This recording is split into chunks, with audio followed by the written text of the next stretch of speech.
Boa noite. Muito calor aí?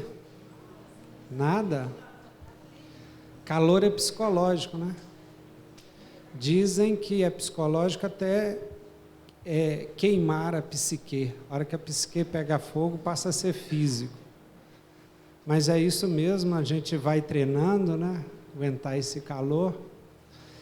E vamos começar então mais uma sessão de perguntas e respostas, lembrando que as questões podem ser feitas, né, aí à vontade. Nós preferencialmente respondemos as perguntas feitas na noite de hoje, e que depois, quem quiser pode assistir, porque isso é gravado e vai para a internet, né? Então vocês podem depois assistir também as respostas, inclusive de outras reuniões. Vamos começar com o Tiago, respondendo a primeira da noite. Pessoal, boa noite. Satisfação para a gente estar aqui mais uma vez. Vamos lá. Há a possibilidade de ocorrer manifestações ou materializações de espíritos em animais? É uma ótima pergunta. Segundo o que os espíritos vêm trazer no livro dos espíritos, não. Os animais, eles não servem de médiums. No livro dos médiums tem um título, né, de um capítulo, é um subtítulo no caso. O Kardec, ele chama isso, o subtítulo, Mediunidade nos Animais. E o Kardec, ele vem falar tudo para baixo e ele vem dizer justamente isso. Ou seja, os animais possuem sim uma alma, ou seja, um princípio inteligente já um pouco mais desenvolvido, que ainda não tem consciência de si mesmo, mas já possui uma alma, que é esse princípio que lá vai ficando cada vez mais inteligente. Só que esse princípio, como ele não tem consciência de si, ele não consegue, vamos dizer assim, eu vou utilizar uma palavra bem orgânica, né, que é metabolizar. Ele não consegue compreender que há um espírito ali que quer fazer uma comunicação através dele. Os espíritos podem ter sensações dos espíritos, ou melhor, os animais podem ter sensações dos espíritos? Podem. Aí já é outra história. Temos aí histórias de animais que, às vezes, né, quando vai passar numa porteira, né, os antigos que costumavam falar muito disso, um cavalo foi passar numa porteira e ele para, e ele empaca, né, e ele não vai mais, a gente até já está vendo alguma coisa. Os animais, eles podem ver os espíritos? Sim, aí podem. Ele tem esse tipo de sensação. Agora, eles servirem de intermediários, porque o conceito de médium é você ser intermediário entre o mundo espiritual e o mundo físico. O animal, ele não consegue se comunicar com a gente, então como que ele vai ser esse intermediário? Tá? Então, os animais, eles não podem ser médiums. Os espíritos inferiores, zombeteiros, eles podem fazer alguma situação para nos dar a entender que um animal está dando uma comunicação? Pode. Livro dos Médiuns, mais uma vez, um espírito vira e fala assim, olha, evocais uma pedra e ela vos responderá. Evocais um pintacilgo e ele vos responderá. Mas o quê? É o animal em si que está respondendo ou dando a comunicação? Não. É um espírito que está querendo somente brincar com as nossas crenças ali, e ele vai se fazer uma situação que pareça que o animal está dando comunicação. Tá? Mas os animais não podem ser médiuns. No livro Nosso Lar, o André Luiz, quando desencarnado, ainda sente dores abdominais. Gostaria de saber se, quando doamos órgãos, os mesmos nos farão falta quando estamos em outro plano espiritual. Não, nenhuma falta os órgãos físicos irão fazer no mundo espiritual. O que acontece é o seguinte, nós temos o espírito e nós temos um outro corpo espiritual chamado perispírito, né, todos nós sabemos. Esse perispírito possui órgãos perispirituais? Possuem.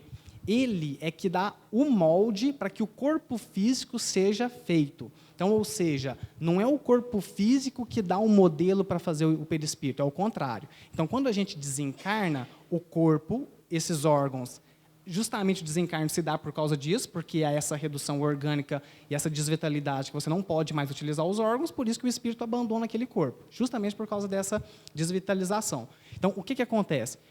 Houve essa... Acabou, né, o fluido vital que animava aquele corpo, o espírito simplesmente abandona aquele corpo e ele vai continuar vivendo.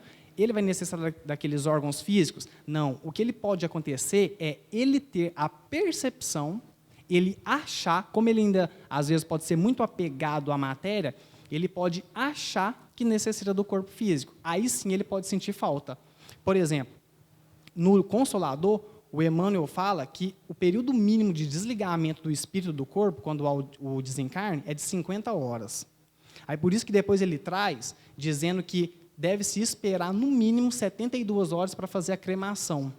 Então, para fazer a cremação, no mínimo 72. Por quê? Porque se na hora que for cremar o corpo, se o espírito ainda tiver algum tipo de ligação com o corpo naquele momento, ele pode sentir, entre aspas, as dores do fogo que está queimando o corpo, porque não houve um desligamento completo. Então, se o espírito for muito apegado ao corpo e ele ainda estiver ligado, se faz uma transfusão, né? Um transplante de órgãos, por exemplo. O espírito que está muito apegado àquele órgão, ele pode sentir quando é retirado do corpo dele? Pode, mas é uma questão subjetiva, porque o espírito está apegado ao corpo ainda. Tá? Mas, via de regra, isso não acontece. Por exemplo, esses transplantes acontecem em ambientes hospitalares. Então, temos equipes espirituais, enfermagem, médicos, que também trabalham, também são espirituais, né? Espíritos, enfermeiros e médicos, que vão dar ali um passe, que vai aplicar ali algum tipo de anestésico para que o espírito não sinta aquele órgão que está saindo do corpo físico dele, tá bom? Então, o órgão físico não vai fazer falta nenhuma para o espírito quando ele está no mundo espiritual. Tiago, só uma observação, porque aqui ela pergunta assim, materializações de espírito em animais. Aí a resposta está correta. Agora, materialização de espíritos de animais, há vários fatos que, ao longo, documentados, que há manifestações de animais, ou seja, animais que estão no mundo espiritual, provavelmente mantidos por algum espírito, porque a manutenção deles lá sem o auxílio de espíritos não é possível, porque eles não têm pensamento contínuo, então eles não dão conta de manter a própria forma perispiritual, mas existem animais no mundo espiritual mantidos por espíritos. E aí eles podem se manifestar e talvez até se materializar. Ele está falando um exemplo aqui, é melhor você contar, pode contar aí rapidamente. Não, porque tem um exemplo, nesse caso que o Jomar falou, o animal estando no mundo espiritual, ele pode aparecer, aí sim. Né, o Lorde era um cachorrinho do Chico, depois que ele morreu, né, certa vez o irmão do Chico também já tinha desencarnado, voltou para conversar com o Chico, dar notícias, e ele trouxe o Lorde. Então, ele veio do mundo espiritual trazendo o cachorrinho, e os dois apareceram para o Chico. Então, olhando por esse lado, se o animal pode se materializar, aí sim.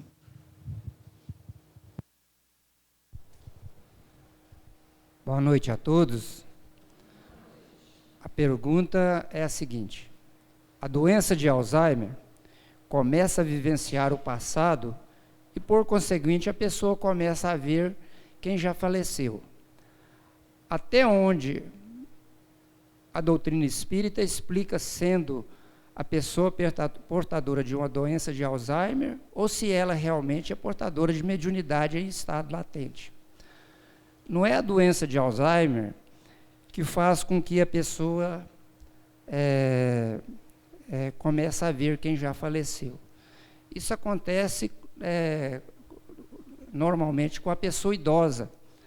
A pessoa atinge uma determinada idade, então enfraquece muito os laços físicos e ela começa a perceber os parentes, os amigos que já desencarnaram. Então isso acontece, não é só no Alzheimer. Pessoa idosa, tem exemplos na família de que aconteceu isso aí. Certo? Então, até onde a doutrina espírita explica sendo a pessoa portadora de uma doença de Alzheimer ou se ela realmente é portadora de mediunidade em estado latente. No nosso entendimento mais intuitivo, que nós nunca vimos isso em livro, apesar de já termos tido acesso a uma vasta literatura espírita, então o Alzheimer é mediunidade, que não foi trabalhada na hora certa. Os espíritos, quando percebem o médium não quer trabalhar, né? Ele tem um compromisso de trabalho na área da mediunidade, não quer trabalhar, eles afastam, colocam um chip nele só e deixam ele lá. A hora que ele começa a envelhecer, aí é a hora que eles aproximam, enfraquecer fisicamente, os espíritos aproximam, aí vai fazer a sua atuação. Aqueles espíritos que muitas vezes estavam programados para ser tratados através desse médium, então eles começam a aproximar e vêm as consequências do não trabalho da mediunidade. Esse é o nosso entendimento. Então não penso de outra forma. No nosso entender, o Alzheimer é mediunidade que não foi trabalhada na hora certa. É o nosso entendimento. Agora, questão de manifestação, de ver os espíritos, amigos ou parentes, e isso acontece com o enfraquecimento do corpo. Torna-se mais tênue a fronteira entre o físico e o espiritual. Nós temos no livro, há 2000 anos, o exemplo de Calpurnia, né, a esposa de Flamínio. Ela começou na noite que na véspera do falecimento dela, ela esteve com Flamínio. Flamínio esteve com ela, orientando a ela num proceder que ela não quis manifestar, que ela não quis posicionar tempos antes. Então isso acontece na velhice e quando o espírito enfraquece, quando o corpo enfraquece. Agora é importante, né, gente, nunca generalizar em termos de mediunidade, porque aí nós vamos encontrar alguém que está com Alzheimer e vamos imaginar que ele é médium, já vamos tratá-lo como médium, em que toda manifestação que ele está manifestando, né, ali é mediunidade, e é um fenômeno mediúnico, porque a doença existe, é diagnosticada, né, tem alguém que da área de saúde que pode falar mais do processo físico que acontece no cérebro, né, e que acontece um tanto de fenômenos que pode ter, com certeza, mediunidade, igual o Mário falou, mas podem ser lembranças passadas, podem ser reminiscências, até a pessoa mesmo que se diz médium, a mediunidade é muito complicada por isso, porque mistura-se ali, por exemplo, o fenômeno de animismo, que é a manifestação do próprio espírito do médium de reencarnações passadas. Então, a mediunidade é um fenômeno bem complexo e a gente deve evitar sempre a generalização. A gente tem que tomar muito cuidado com isso.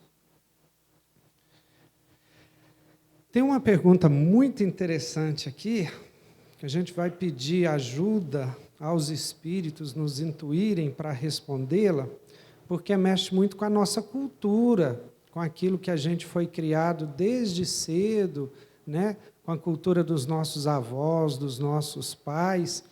E isso geralmente tem muita influência na nossa vida. A pergunta é assim: boa noite. Na maioria das doutrinas há os rituais, como casamentos, batizados, entre outros. Na própria Bíblia há relatos do próprio Jesus teria sido batizado, né, por João Batista, e que os discípulos de João Batista e depois os discípulos de Jesus também batizavam. A gente tem esses relatos lá. E no Espiritismo, quando duas pessoas resolvem se unir em uma cerimônia de casamento, e quando têm filhos, eles são batizados? E aí eu peguei uma pergunta, acho, semana retrasada, que não deu tempo de responder, que tem mais ou menos a mesma coisa, que é o seguinte: por que as casas espíritas não realizam casamentos? O Espiritismo não recomenda dentro das casas espíritas? Então, é uma pergunta muito complexa, por isso que eu peço ajuda assim, para conseguir explicar de uma forma muito didática, onde todos possam compreender. Vejam bem, o casamento, ele é uma estrutura social, humana, necessária para as leis humanas. A lei divina fala do amor. O amor é algo muito mais sublime do que o casamento humano. Então, quem rege o casamento é as leis humanas, são as leis humanas. Então, quem casa e quem descasa, o divórcio, é as leis humanas. Tem países que permitem o divórcio, tem países que não permitem, isso é uma grande discussão, né? Até por causa da palavra de Jesus, que falava o que Deus une, o homem não separa, mas o que Deus une é o amor, não é o casamento. Então, quem rege isso é a lei humana. Então, o casamento, para o espiritismo, tem que ser feito lá no cartório, com juiz de paz, né? Papel passado, assinado. Enquanto é namoro, não precisa, mas casou, tem que assinar o papel lá. E quando a gente fala, por exemplo, o espiritismo realiza casamento, logo ele tem que também realizar o divórcio. Por exemplo, a Igreja Católica faz casamento, então você tem que também fazer o divórcio. E aí existe uma complicação, porque você separa na lei, mas na igreja não pode separar. Ou separa-se também, mas no direito canônico, não sei, o direito lá na igreja, que tem toda uma complicação para separar.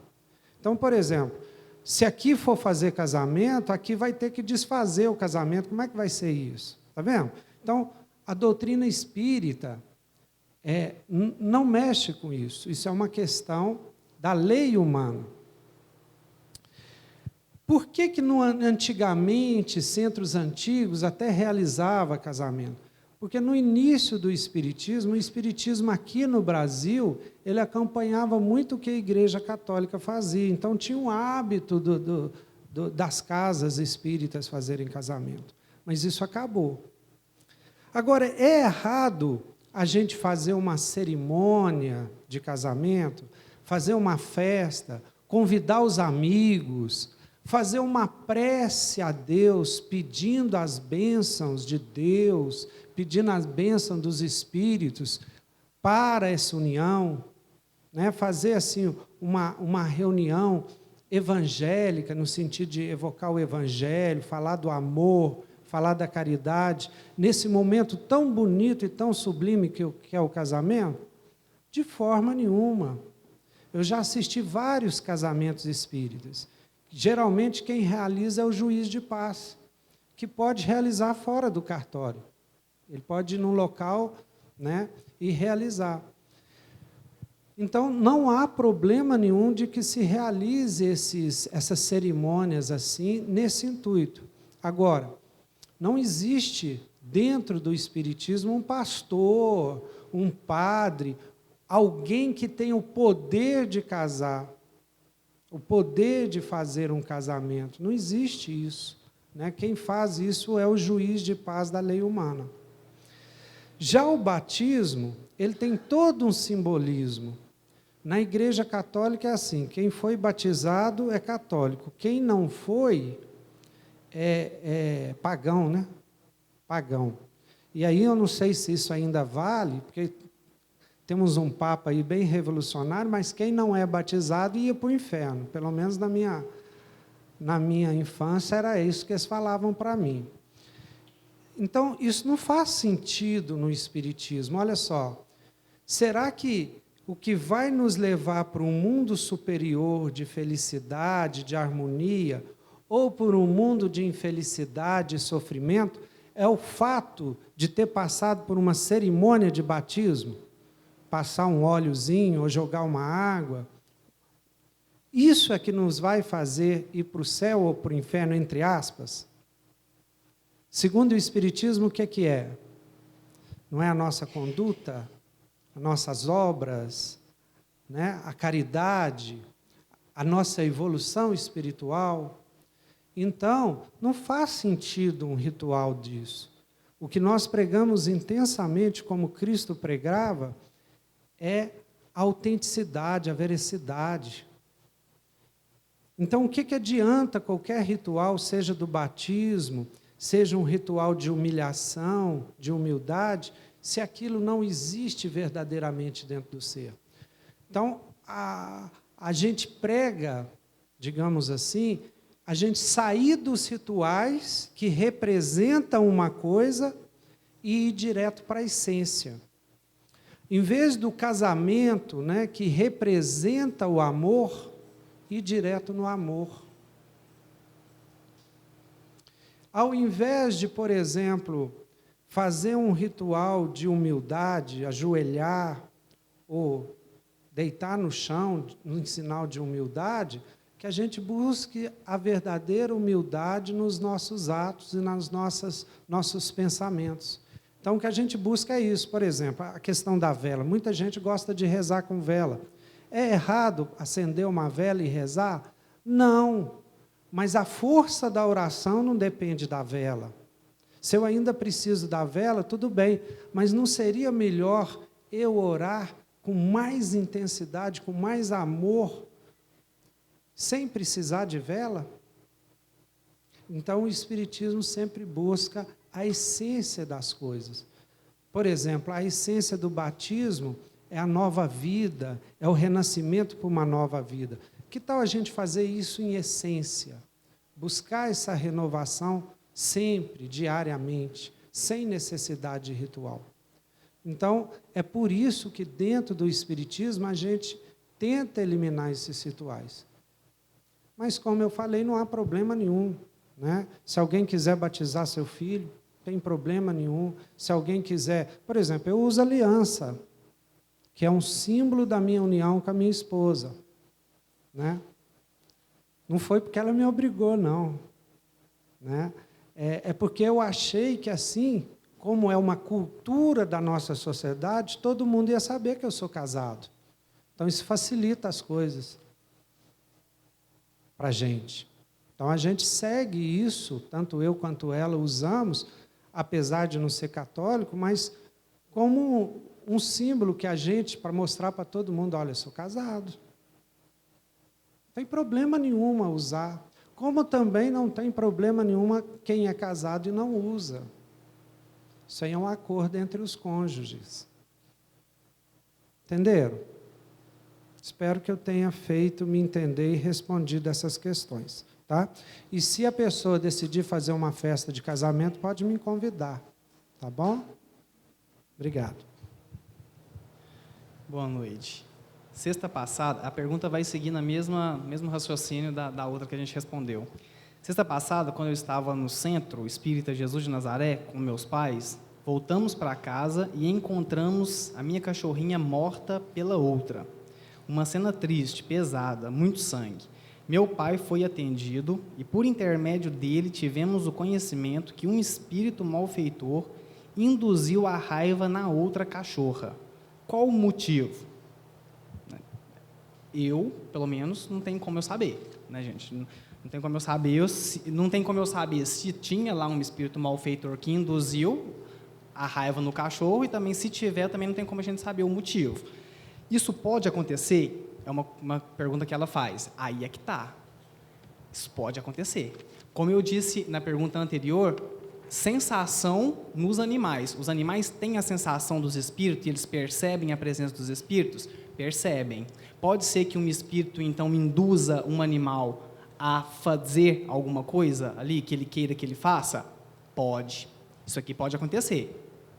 Se tiver um espírito que a gente tem algum problema, né, de relações anteriores, ou até dessa existência mesmo, que quer fazer algum mal para a família, se ele vai até algum integrante da família e ele não consegue influenciar ninguém da família, ele pode pegar, por exemplo, o vizinho, ou ele pode pegar alguém que está suscetível de receber essa influenciação dele para fazer com que aquele mal chegue até nas pessoas que ele querem fazer mal? Pode. Isso pode acontecer. Tá, gente? Isso vai depender da passividade que a gente dá para essa influenciação espiritual. Quando a gente pega lá a pergunta 550, se não me engano, 550 do Livro dos Espíritos, se não for essa, está por ali. E o Kardec pergunta, pode um homem mau, com a ajuda de um mau espírito, fazer mal para alguém? Os espíritos, eles são taxativos nessa resposta. Eles falam assim, não, Deus não permitiria. Ah, mas pera lá, então você não disse que eles podem fazer? Pode, dependendo da passividade que nós damos. Porque aí, os espíritos superiores, eles chegam e falam assim, olha, tem um espírito ali que quer que você faça isso e está te induzindo todo dia a fumar, porque você já vem na sua ficha de espírito que você já tem aqui uma certa suscetibilidade de ter um câncer de pulmão. Isso aí você já tem das outras existências suas. Então tem um espírito que está do seu lado todo dia te chamando para fumar, porque ele sabe que se você ficar aí 2 anos no máximo fumando, você já vai desenvolver um câncer. Os bons espíritos, eles vão chegar e vão soprar no nosso ouvido. Olha, meu amigo, se lembre da sua ficha. Se lembre que você já tem problemas nessa área, se lembre que você não pode se deixar levar por esses desregramentos. Então, aqui que a gente está falando, aqui que os espíritos respondem que Deus não permitiria, porque eles também nos dão os espíritos bons, que querem o nosso bem, e chegam e nos influenciam. Agora, vai depender sempre da nossa decisão. A decisão, como é óbvia, ela é sempre nossa, até porque a gente está aqui desenvolvendo o nosso livre-arbítrio. Então, se o camarada chega e fala assim, não, beleza, eu quero fumar. Pronto. Deus não vai te pegar da sua mão e tirar o cigarro da sua boca. É lógico que ele não vai fazer isso, porque ele vai respeitar o seu livre-arbítrio. Então, a questão aqui, quando os espíritos chegam na nossa família e querem nos fazer algum tipo de mal, se eles não conseguem com aqueles integrantes que estão ali, eles podem pegar quem é suscetível. Então, ele pode pegar um animal para querer fazer isso? Pode. Foi esse caso? Não faço a mínima ideia. Não faço a mínima ideia se foi isso que aconteceu. A pessoa está dizendo que teve uma comunicação e que, por intermédio do pai dela, ficou sabendo. Eu, sinceramente, acho que não tem como a gente chegar a esse tipo de conhecimento aqui. Mas se ela está dizendo que houve esse tipo de informação, beleza. O que acontece com o animal no plano espiritual? Veja bem, animal ele não fica na erraticidade. Esse tempo que a gente chama entre uma encarnação e outra, os espíritos deram o nome de erraticidade. Então, eles falam assim, os animais eles não ficam longo período de tempo na erraticidade. O animal, quando ele morre, ele quase que reencarna imediatamente. E não é ele também que escolhe para qual animal, qual espécie ele vai querer encarnar. Isso é automático, isso são os espíritos que regem esse tipo de trabalho que fazem para ele. Tá? Como ele não tem consciência de si, por quê? Para que serve a erraticidade? Para que serve um tempo depois que a gente desencarna? É para a gente fazer um balanço. É para a gente parar e falar assim, nossa, olha só o que eu fiz, hein? Agir dessa forma? Não. Então agora deixa eu fazer um outro plano para eu tentar modificar isso que eu agi. Como o animal ele não tem consciência de si mesmo, não tem por que ele ficar na erraticidade. Compreende? Um cachorro ele não vai chegar lá e falar assim, não, mordi 15 pernas, mordi isso e aquilo outro, não, peguei um outro rapaz ali que não era para ter pegado. É óbvio que ele não vai fazer isso, porque não tem consciência. Então ele reencarna quase que imediatamente. Então é isso que acontece com os animais. Vou considerar que ele já respondeu essa pergunta, tá? Depois que o animal morre, para onde que a sua alma vai? Então, eu acho que ele já respondeu isso. E só lembrando uma coisa interessante, é o seguinte, quanto mais evoluído a gente menos reencarnação a gente precisa, maior o tempo lá, até chegar ao ponto de não precisar mais reencarnar. A gente fica só lá. Tipo, Jesus não precisava mais reencarnar. Ele reencarnou só com uma missão de nos ensinar. Boa noite. Antes eu gostaria de passar uma orientaçãozinha completando o que foi falado sobre o batismo aqui.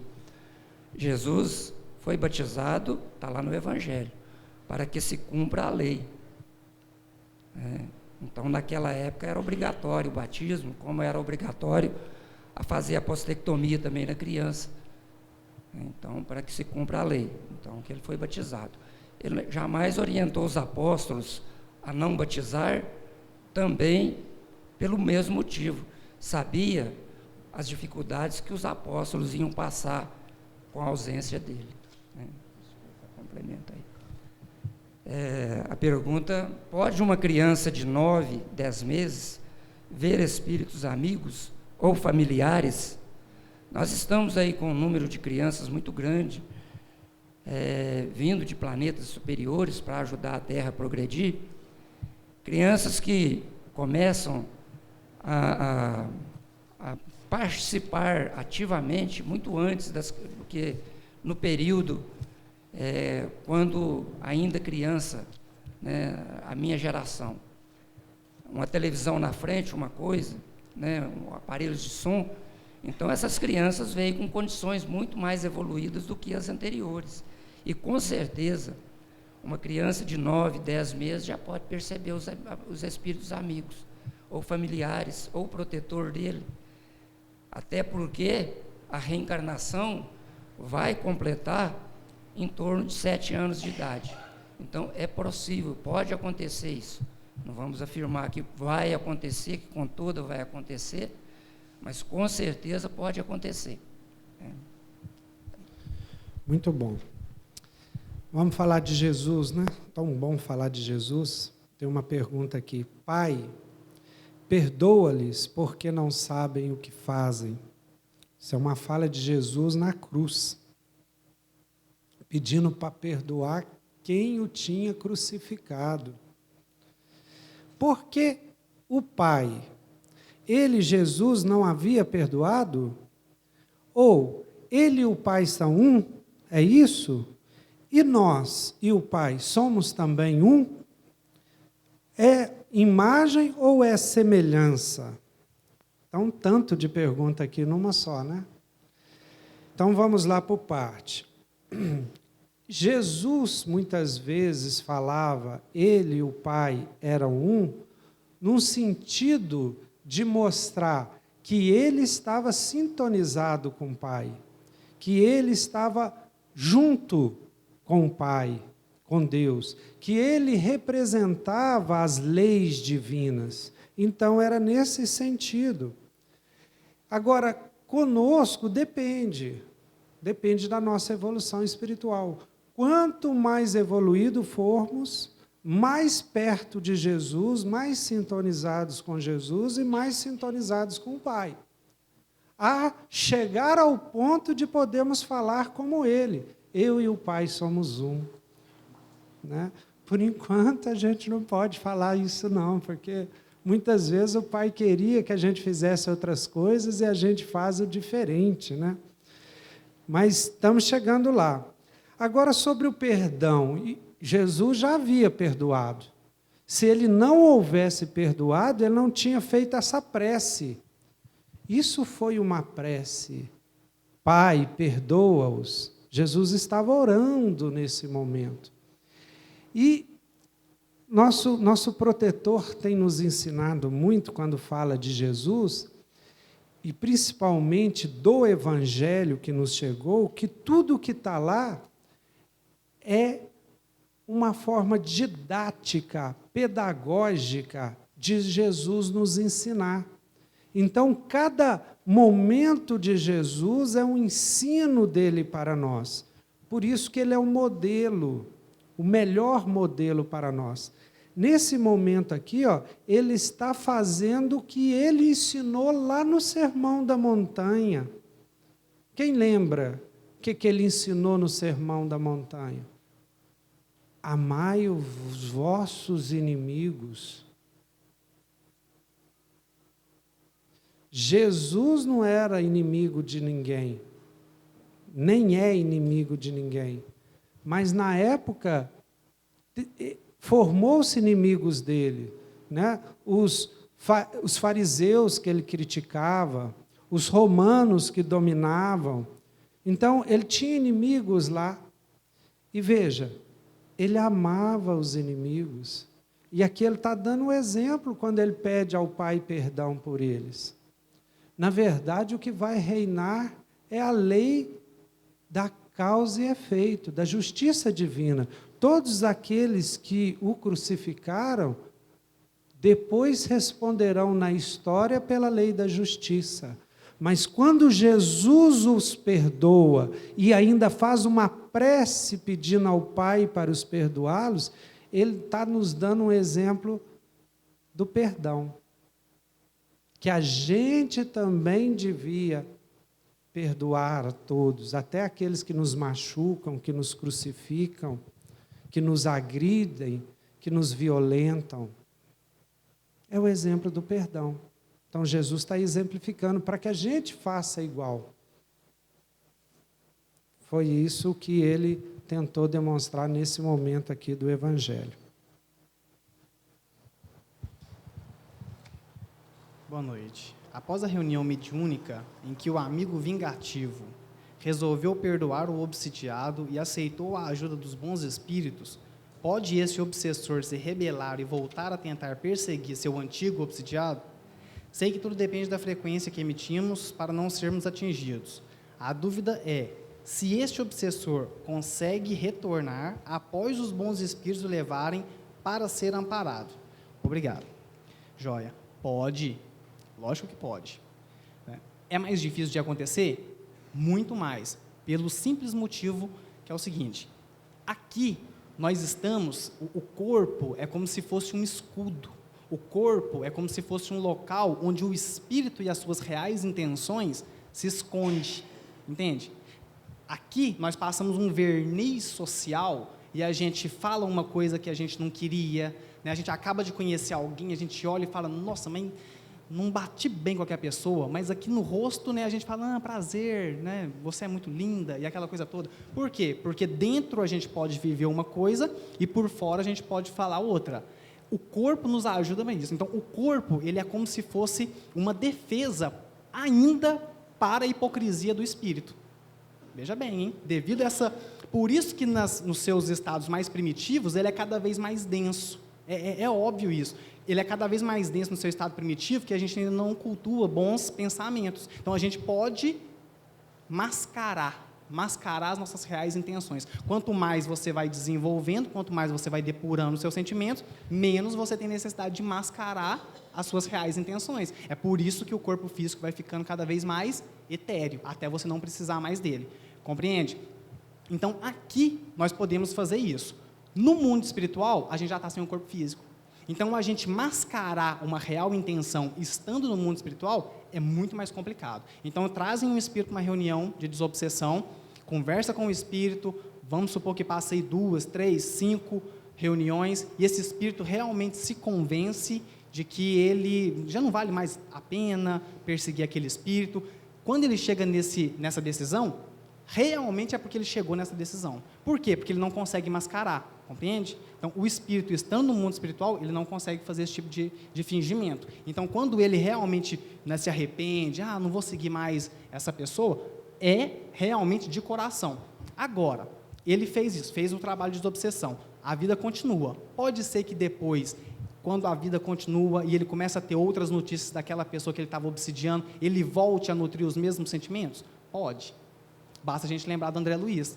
André Luiz fez um trabalho enorme no nosso lar, primeiro, sempre a Narcisa virava e falava para ele, André, você não está pronto para voltar ainda, né? Calma, e ele queria visitar a família dele para ver como é que estava, e eles falavam com ele, você ainda não está preparado, vai devagar. Depois de um tempo, ele já tinha feito um trabalho enorme, ele volta, na hora que ele chega dentro da casa dele, ele vê a mulher dele já com outro, né? Ou seja, ele já tinha desencarnado, é lógico, a mulher dele tinha que continuar a vida dela. Só que na hora que ele vê a mulher dele, né, a ex-mulher, com outro, ele volta a nutrir aqueles mesmos sentimentos anteriores, de posse, né, de orgulho. Nossa, mas olha como é que uma ex-mulher minha vai arrumar outra pessoa. Na hora que ele volta com aqueles sentimentos, né, ele volta para o umbral. Aí que ele se lembra que realmente tinha que deixar ir, né, e essa questão toda do perdão, e ele volta, faz uma prece novamente, ele retoma a ter a harmonia interior. Então, isso pode acontecer mesmo depois de ter sido amparado, mesmo depois de ter sido elucidado, tá bom?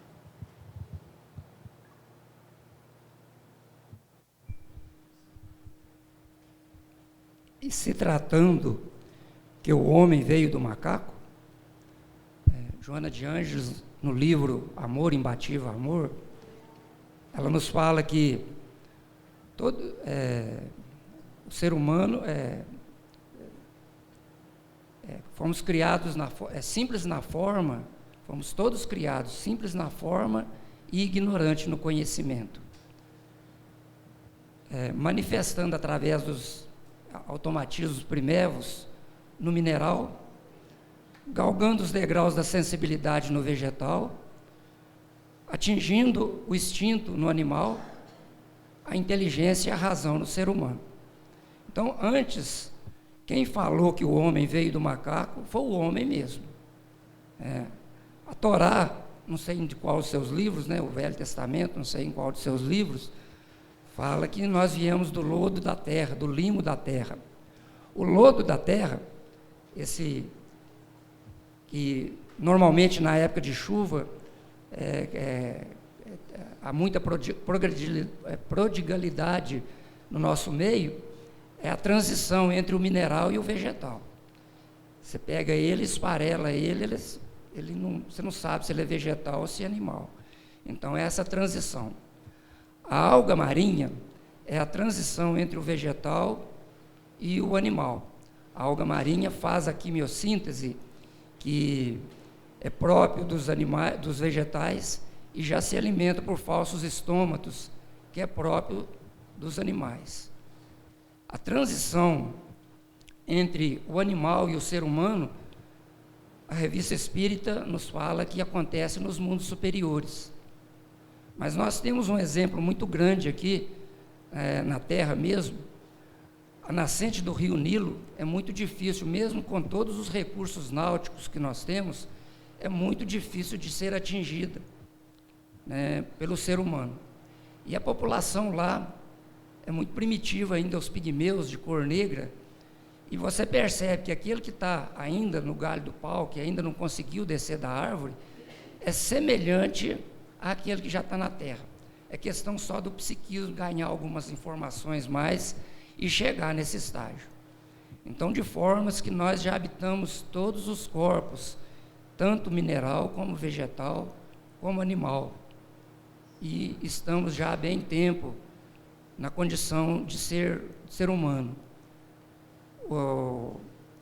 Também Joana de Ângeles nos fala que o brotar da consciência é quando o ser primitivo, numa noite toda estrelada, analisou aquela abóbora celeste, parecendo pequenas lantejoulas, aquelas lâmpadas parecendo pequenas lantejoulas, e perguntou a si mesmo: quem será que construiu essa maravilha?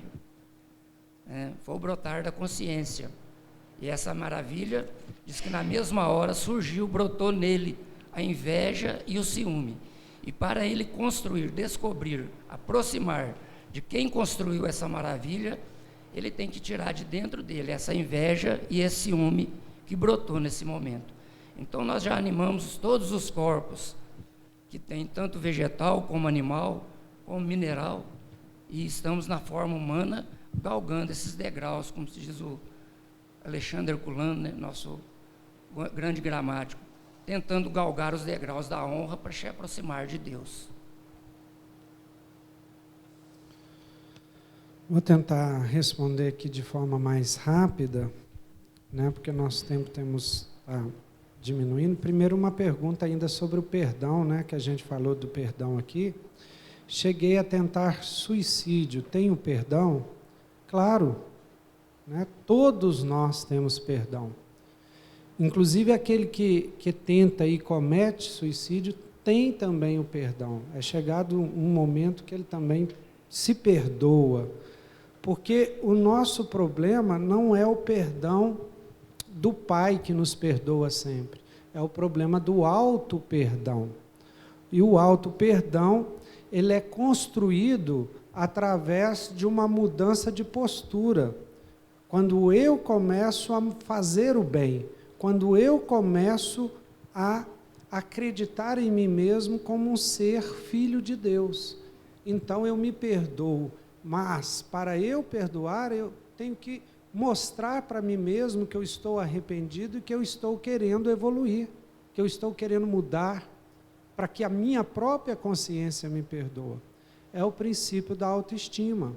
Eu tenho que me estimar bem, eu tenho que me avaliar bem, e aí eu começo a me perdoar. Então, eu tenho que mudar essa postura. E no caso do suicídio, que a gente tem lido na literatura, que não é uma coisa só dessa vida, é uma coisa que vem, inclusive, de vidas passadas. Então, é necessário muita perseverança, muita persistência, muita fé, vigilância, foco no bem, trabalho, na caridade, no amor, no voluntariado, para que a gente possa esquecer esse passado, esse vínculo com o suicídio e caminhar para a superação disso. Então, a gente faz voto aqui, prece para que esse irmão possa perseverar, se auto-perdoar e continuar, né, nessa senda evolutiva, que cada um tem aí os compromissos próprios. Então, aqui, respondendo rapidamente, na mesma pessoa que perguntou sobre Jesus, ela pergunta sobre o pai de Jesus. E José, o pai físico de Jesus, por que quase não se fala dele ou nele na literatura religiosa após o inesquecível dia do Calvário? Gente, eu não sei, não. Você sabe? Preconceito contra nós homens, eu não sei por que se fala pouco. Eu conheço pouquíssima coisa dele também, de José. Você conhece alguma coisa, Mário? De José? O Espírito Maria e José... Não, de Maria não, de José. O Espírito Maria e José eram dois espíritos de muita evolução. Mas todos os dois já haviam habitados em planetas superiores. Maria era mais evoluída do que José, certo? Mas porque há muito a estudar ainda sobre Jesus para que nós possa entender essas situações. Nós então imaginamos Jesus, por exemplo, reencarnado na Terra, é a mesma coisa de eu reencarnar num corpo animal. Então nós precisamos de entender o Evangelho com mais profundidade, estudar mais o Evangelho, porque o espírito José era um espírito de uma evolução muito grande. Mesmo assim ele teve dificuldades quando o anjo anunciou a Maria, certo? E ele quis afastar, o anjo anunciou a ele. Muitos ainda estão querendo tirar a mediunidade do Evangelho. Se tirar a mediunidade do Evangelho, ele torna um livro comum. E Jesus e José, então precisamos de entender Jesus primeiro, para entender essas interrogações. Senão nós vamos ter uma dificuldade muito grande, ler o Evangelho mais e perceber isso aí. Então, todos os dois eram de uma evolução muito grande, mas com certeza essa situação precisa de estudar mais o Evangelho. Bom, realmente a gente não sabe por que José é tão pouco falado na literatura, mas que ele tem importância, tem, né? Com certeza. Não seria escolhido à toa para ser o pai de Jesus. E a última aqui, rapidinho, falou que o tempo está esgotado, só para não passar. Jesus sabia o que tinha de ser feito, certo ou não? Sabia que tinha que ser assim? Como foi? Não é mesmo? Esclareça. Jesus sabia, tinha consciência plena de coisas, inclusive um poder de pré-cognição muito grande, mas ele não retirava o livre-arbítrio das pessoas. Vou só dar um exemplo rápido aqui da traição de Judas. Ele já sabia que Judas ia traí-lo, mas até o último momento ele permitiu a liberdade de Judas de não traí-lo, né? Mas permitiu o livre-arbítrio de Judas até o final. Então, Jesus tinha realmente uma superioridade que até hoje a gente ainda custa compreender isso. E por mais que a gente eu estudo o Evangelho semanalmente, eu sou surpreendido toda semana quando um dos Espíritos nos ajuda a interpretar o Evangelho, mostrando para nós nuances que até então a gente não tinha percebido. Então, Jesus, ele tinha, sim, plena consciência do que ia acontecer, mas respeitava plenamente o livre-arbítrio de todos. Outro exemplo de Pedro, que o ia trair, ele sabia disso, fala para Pedro e mesmo assim Pedro trai. Ou seja, ele tinha plena consciência de tudo, tá? Gente, obrigado, boa noite, foi um excelente estudo, muito boas perguntas. Esperamos e pedimos a Deus para a semana que vem estarmos aqui novamente compartilhando esse tempo e esse espaço maravilhoso. Muito obrigado.